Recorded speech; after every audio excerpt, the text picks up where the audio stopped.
बनवणार आहोत आळूचं फतफतं किंवा आळूची पातळ भाजी। त्यासाठी लागणारे साहित्य मी 2 जुड्या इथे आळू बारीक चिरून स्वच्छ धुवून घेतले। त्यामध्ये आपण 1 वाटी चणा डाळ भिजवून घेतलेली आहे ती टाकणार आहोत। 1 वाटी शेंगदाणे घेतलेत भिजवून ते टाकणार आहोत। 5-6 मिरच्या घेतल्या। इथे कोकम घेतले कारण कोकम यासाठी घेतले की त्याला आळूला खात असतं त्यासाठी। इथे घेतले आपण लसूण 10-1 पाकळ्या लसूण, जिरं। आता आपण कुकर मध्ये हे आळू ट्रान्सफर करणार आहोत।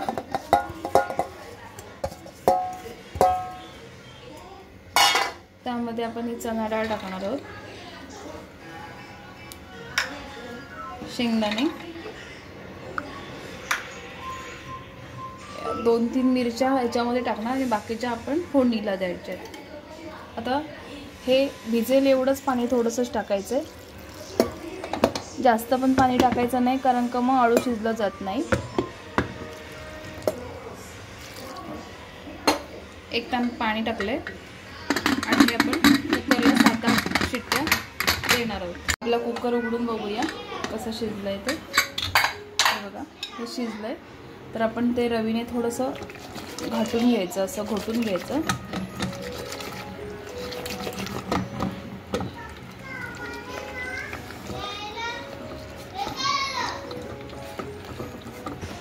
आपलं हे आळू फेट असं घोटून झालेलं आहे, हे बघा एवढं बारीक झालंय। त्यात आपल्याला फोडणी द्यायचं। गरम करून त्यात तेल गरम करून घेतलंय, त्यामध्ये आपण टाकणार आहे जिरं,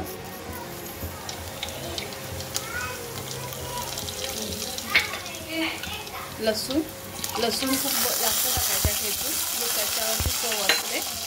मिरची टाकणार आहोत,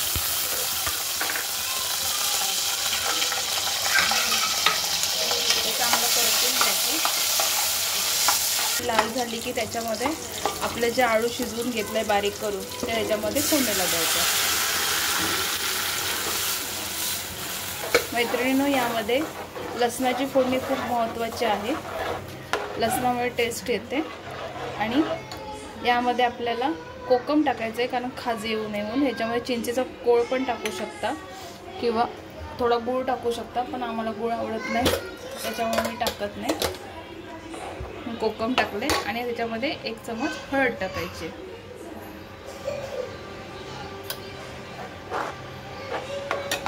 चवीनुसार मीठ टाकायचं आहे आपल्याला।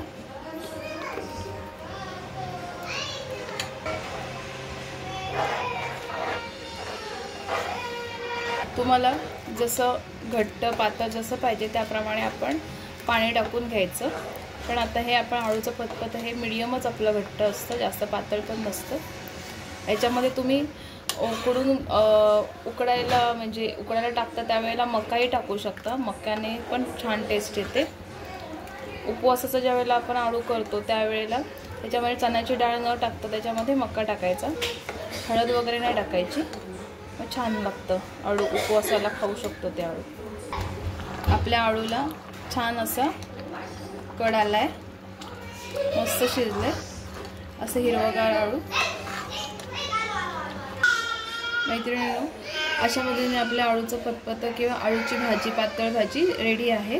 तर आपण ॲक्च्युली हे तुम्ही कशाबरोबरही खाऊ शकता, चपातीबरोबर, भाकरीबरोबर, तर आम्हाला भाताबरोबर आवडतं त्यामुळे मी हे भाताबरोबरची अशी प्लेट रेडी केली। तर आळूची भाजी, भात, कांदा, मिरची असं आजचं जेवण आहे। तर या जेवायला तसेच माझ्या रेसिपीजला लाईक करा, कमेंट करा, शेअर करा, सबस्क्राईब करा। थँक्यू।